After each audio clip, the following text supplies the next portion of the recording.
জিয়াউর রহমানের একটি আওয়াজই এদেশের চিত্র পাল্টে দিয়েছিল।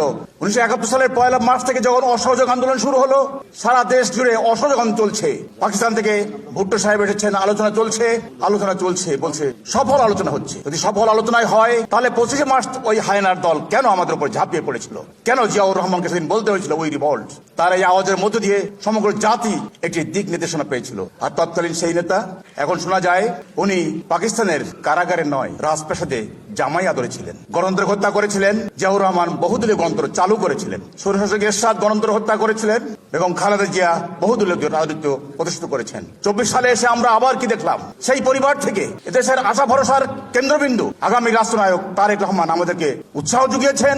আমরা জুলাই আগস্টের বৈষম্যবিরোধী ছাত্র জনতার আন্দোলনে রাজপথে থেকেছি। আমাদের প্রথম সারি নেতাদেরকে জেলে বন্দী করা হয়েছিল, কিন্তু আমরা বাইরে ছিলাম। আমরা কখনো আপোষ করি নাই। যেখানে যুদ্ধ হয়েছে সেখানে ঝাঁপিয়ে পড়েছি, বলেছি এই স্বৈর শাসককে হটাতে হবে।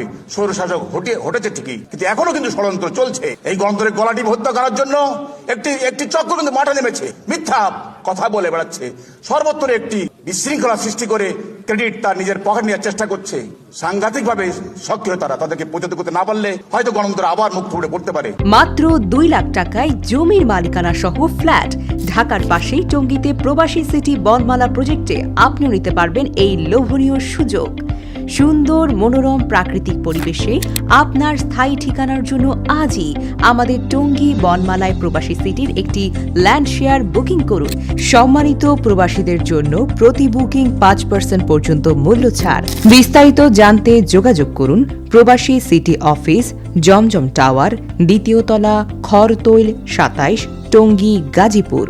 মোবাইল 01688802600।